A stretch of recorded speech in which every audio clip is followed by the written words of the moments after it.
প্রয়োজন হয়, তোমাদের পায়খানা করার দরকার হয়, জান্নাতের ভিতরে পায়খানার প্রয়োজন হবে না। বলে কি হবে? আল্লাহ রাসূল বললেন জান্নাতে ঢুকবি, খাবি, খাওয়ার পরে পেটটা ভরে যাবে।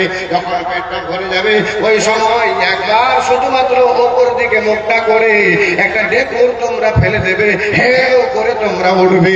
যখনই হেউ করে উঠবে সমস্ত পেটের খাবার দাবার গুলো শেষ হয়ে যাবে, একটাও কোনো জিনিস পেটের ভিতরে থাকবে না।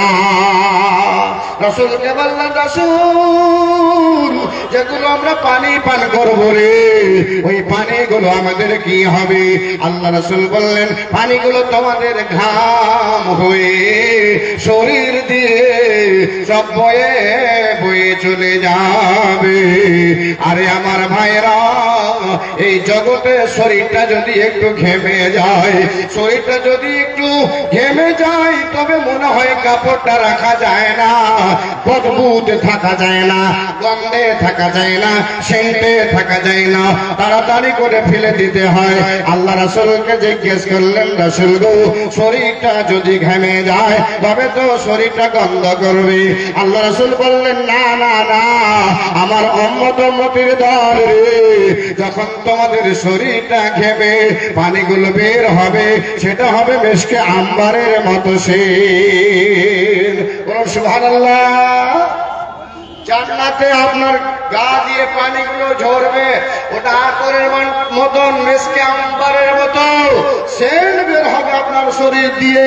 বলবেন মালানা সেখানে বিয়ে করতে পাবো কিনা? আল্লাহু আকবার। আমাদের ওখানে বিয়ে হবে কি হবে না? আরে আপনার বিয়েও হবে। আল্লাহ রাব্বুল আলামিন বলছে ফি জান্নাতিন নাঈম, জি জান্নাত হবে আল্লাহর নিয়ামত দিয়ে ভরা। ফি জান্নাতিন নাঈম সুল্লাতুম মিনাল আউয়ালিনা ওয়া কলিলুম মিনাল আখিরিন। ওই জান্নাতের ভিতরে হযরতে আদম থেকে নিয়ে মুহাম্মদ রাসূলুল্লাহ সাল্লাল্লাহু আলাইহি ওয়াসাল্লাম আসা পর্যন্ত কিছু উম্মত হবে ওই জান্নাতের ভিতরে। আর আমাদের এই শেষ নবী মুহাম্মদ রাসূলুল্লাহ সাল্লাল্লাহু আলাইহি ওয়াসাল্লামের উম্মত হবে ওই জান্নাতের ভিতরে। জান্নাতের ভিতরে বলা হচ্ছে 120টা লাইন হবে, 120টা কাতার হবে। 120টার ভিতরে আল্লাহ রাসূল সাল্লাল্লাহু আলাইহি ওয়াসাল্লাম বলেছেন তিরমিজি এবং ইবনে মাজাহর মধ্যে যে আল্লাহ রাসূল সাল্লাল্লাহু আলাইহি ওয়াসাল্লাম বলেন ওই 120টা কাতার কিংবা লাইনের ভিতরে মুহাম্মদ রাসূলুল্লাহ সাল্লাল্লাহু আলাইহি ওয়াসাল্লামের উম্মত হবে 80টা লাইন কিংবা 80টা কাতার, এবং অন্য উম্মত নবীদের উম্মত হবে মাত্র 40টা লাইন কিংবা 40টা কাতার। তাহলে বুঝতে পারছেন লাইন কত বড় হবে, কাতার কত বড় হবে জান্নাতের ভিতরে। এবার বলবেন মাওলানা বিয়ে করতে পাবো কিনা? জান্নাতের ভিতরে আমাদের শাদী হবে কিনা? বিয়েও হবে, শাদীও হবে, সব কিছু হবে। এমন হবে আজকের যুবকেরা বিয়ের জন্য কিছু কিছু ছেলে মোবাইলে মেয়ের সাথে সম্পর্ক করে সেই মেয়েটাকে নষ্ট করে, এমনকি সেই মেয়েটাকে নিয়ে গিয়ে পালিয়ে গিয়ে কোথাও যাওয়ার পরে সে কোর্ট মেরাজ করে, কিংবা মেয়েটাকে নিয়ে যেয়ে সেখানে কোনো জায়গাতে তাকে কেটে কুটে ঘোড়ার ভিতরে ভরে মেয়েটাকে কোনো জায়গায় ফেলে দেয়, কোনো জঙ্গলে নিজে ফেলে দেয়, পানির ভিতরে ডুবিয়ে দেয়।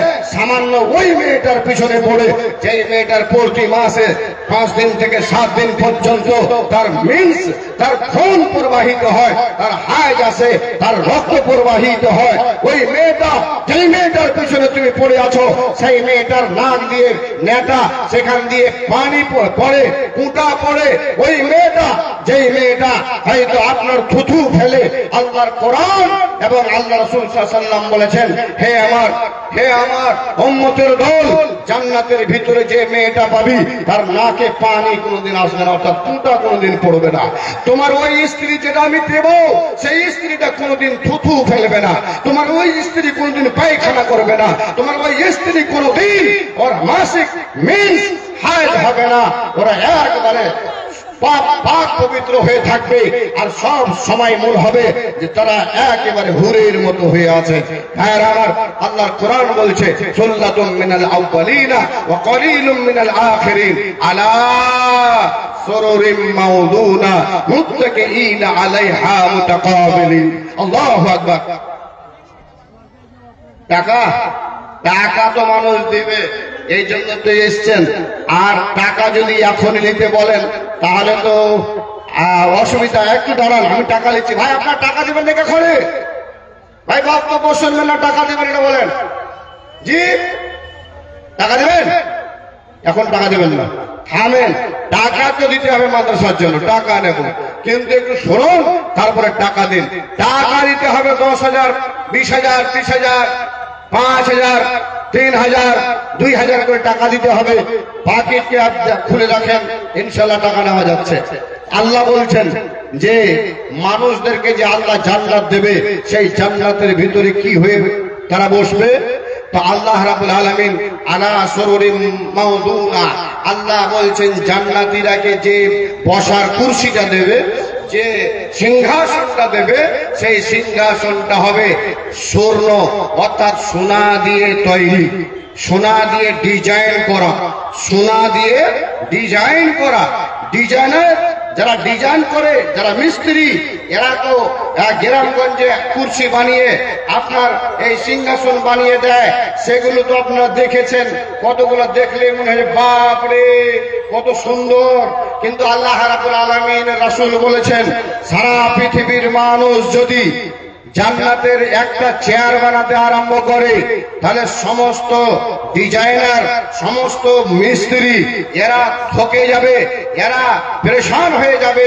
অথচ জান্নাতের একটা কুরসি সিংহাসন বানাতে পারবে না। আল্লাহ ওই রকম কুরসিগুলো এই বান্দাদের জন্য, আল্লাহ রাসূলের উম্মতের জন্য আল্লাহ তাবারক ওয়া তাআলা তৈরি করে রেখেছেন। ওটাতে তারা বসবে।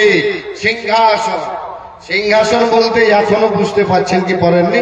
এখনকার ওই সব ছেলেগুলা যাদের সূরা ফাতিহা ইয়াদ নাই, জি বসতে গেলে ওর মুখের গন্ধে থাকা যায় না। বিড়ি খেয়ে খেয়ে, খৈনি ঢুকিয়ে ঢুকিয়ে মুখটাকে এত বরবাদ করে রেখেছে যে মিস্ত্রিটা আসলে মনে হয় তার মুখখানার সাথে মুখ মিলাবে না, মুখটা ট্যাকা শুতে থাকবে। ওই রকম বেহুদা ও যদি বিয়ে করতে যায়, তার জন্য একটা সিংহাসন তৈরি করা হয়, ভালোভাবে ফুল টোল দিয়ে সাজিয়ে গুজিয়ে তার জন্য একটা সিংহাসন তৈরি করা হয়। এখানে বসবে কে?